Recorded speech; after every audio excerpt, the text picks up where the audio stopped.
All right, if you bothered to come back, it's June the 8th, 2015. All right, and I was doing a lot of yapping as far as to not only is homosexuality wrong or bad for you, but that Jesus himself made you a homosexual and the reasons why he did it, and then the reasons why you can't be condemned for that.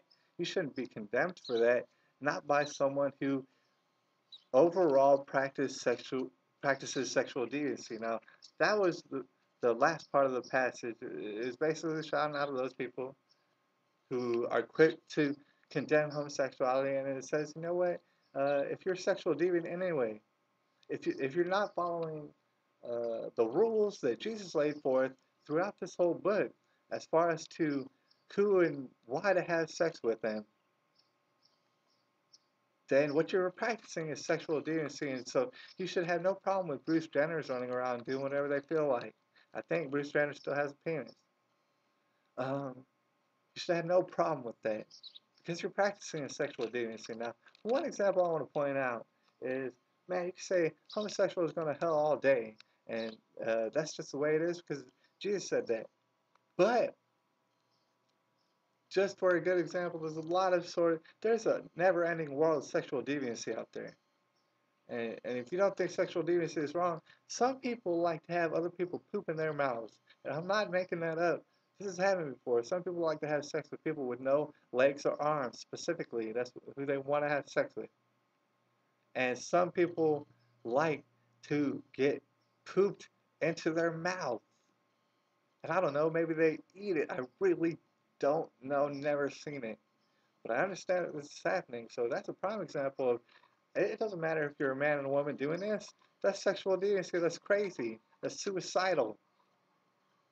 And so you understand that there is a line to be crossed. Where is that line? You have to figure out vigorously where is that line. And might I volunteer this guess? The line might be to where you realize you have a sacred body that's just amazingly designed to do miracles and create life.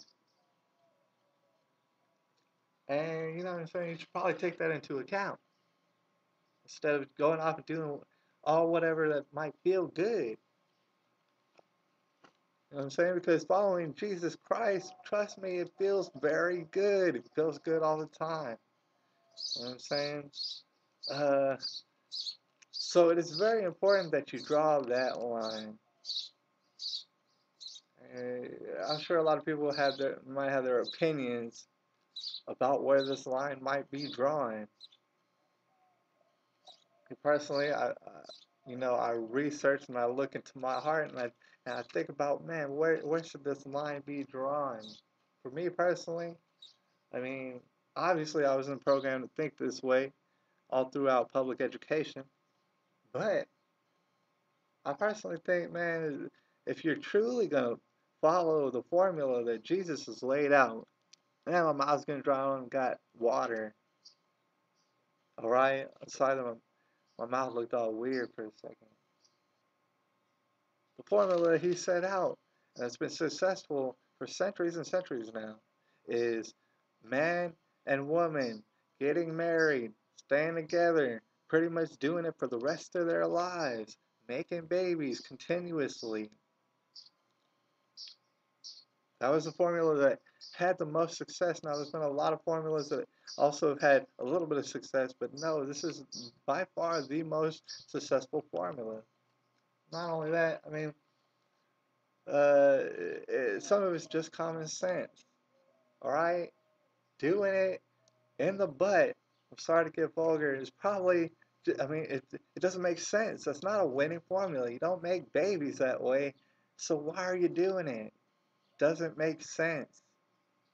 It's like it's like pissing on the Alamo, which I know Ozzy Osbourne's done, and I don't really hold that against him. But I mean, that's another story. It you're degrading a sacred place by doing what is proven not to be successful that you know in your heart that you really shouldn't be doing. And at the same time, it then takes away your right to judge. And I can understand it. There's parts of the book where It sounds contradictory and it might be confusing, but you need to use your discernment in the way that Jesus says, don't judge people, but yes, I am indeed going to judge them. Now, from what I understand in my heart, I believe that what he meant by this is you can't really judge someone on their past. I mean, you can understand what their past is and then try to help them in the way that you're a Christian. Help them to do what's right here in the present.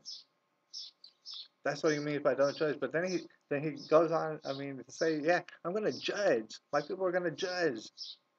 And the reason being is if you're choosing to do something in the present that's bad, well, then we have no choice but to separate ourselves from you. The reason being is because what you're doing is now you're going the sinful route and you're doing whatever have you. Diseases are falling upon you, and therefore, to secure the safety of my family through the promises of Jesus Christ, what I'm going to do is disassociate myself from you. And I'm also going to practice exactly what he said in his Bible. Sorry about that. I have zero tolerance in my home for you trying to tell me what to do. And that's what birthed liberty. And people, I mean, I don't know if people still might be like, oh, how does he know Jesus Christ gave birth to America? I mean, how much more obvious could it be? I'm saying all the doctrine is written in this book, and it was written way before America was started. Another example is like, I mean, look at all the presidents. How many of them were Jewish people? There's a lot of Jewish people up in America, and certainly a lot of them have money. Of course, one of them would have been the president by now. No, none of them were. So it's very simple science to see that Jesus Christ did found this country, and going against his will is going to send huge plagues and all sorts of disease. So Jesus people need to be able to disassociate with that. Now, there's being laws put in place right now at this moment that are going to make it illegal for you to disassociate or to discriminate in any sense. So you can very easily see the agenda of the reign of terror that's been going over America ever since actually that I was born. At least the George Bushes and the Clintons and the Obamas, all part of the same party, ruling over America, trying to make it illegal for you to be a Christian. Nowhere in public school are they going to encourage you to read a Bible ever. All right? Hillary Clinton will never encourage you to read a Bible, and not only that, the Pope himself will never more than half-heartedly encourage you to read the Bible. He doesn't want you to read it. Nobody wants you to read it. Have you ever understood why you grew up and this entire time you've been directly discouraged from reading this book so that you might understand what's right and wrong? Not only that, why it's right and wrong. You know what I'm saying? And I just got a book in the mail for free, The Great Controversy, that goes into further detail of, like, you know, the history of the Bible, the reason how it was carried on through the generations. And unless this book is lying to me, now the writer of this book might be a goddamn liar. Her name's Ellen G. I forget. I don't want to be rude. Ellen G. White. Unless she's a goddamn liar, she goes ahead and she writes about John Wycliffe and also the Waldenses and other key families that carried on the Bible throughout history. John Wycliffe being a total baller and just straight up proof that the Pope never ever wanted you to read this book to begin with. Nobody wants you to read this book, and you go through life thinking, oh, I might believe in Jesus or whatever. He might be good, but I'm not never going to read that book. And I don't know why I don't want to read that book, but I'm so discouraged from reading that book, and I'm just not never going to read it. I'm going to make my judgment about it without reading a damn word from this book. And that's a mistake. I mean, honestly, man, what's the point of being literate if you don't read? All right, I'm going to have to end up this video real quick. Like I said, there's a very good reason to read this book. The reason being is we've been mandated. If you even want to pretend to be a true Christian, you have to understand that we've been mandated by Jesus Christ Himself to multiply and conquer the earth. And the thing is, He never say nothing about killing nobody ever. He said, I'm gonna burn people up and I'll have my wrath, but you know what? Leave that to me, is what He said. He said, y'all need to multiply and conquer the damn earth. And uh, you know, there's a long build-up.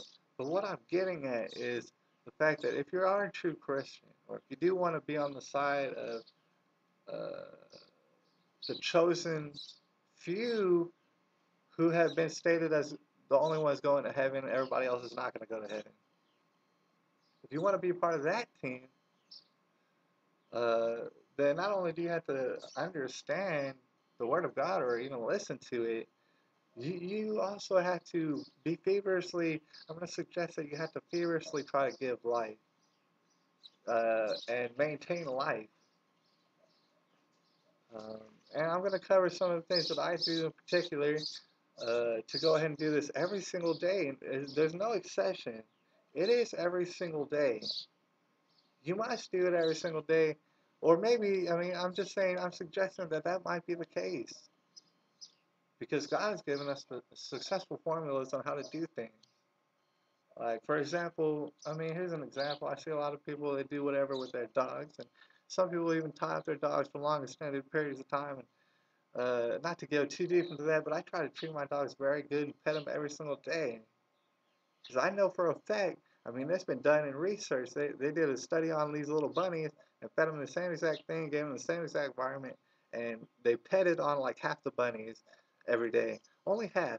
And they petted on them and petted on them. Guess what? They were way more healthy and they were way more happy and full of life than the other bunnies. I mean, that's just for an example, but also I grow plants. Hold it.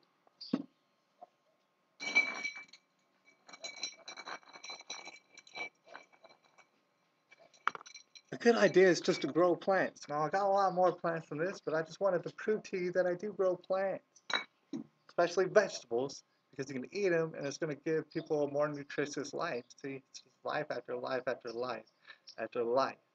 You just keep giving life.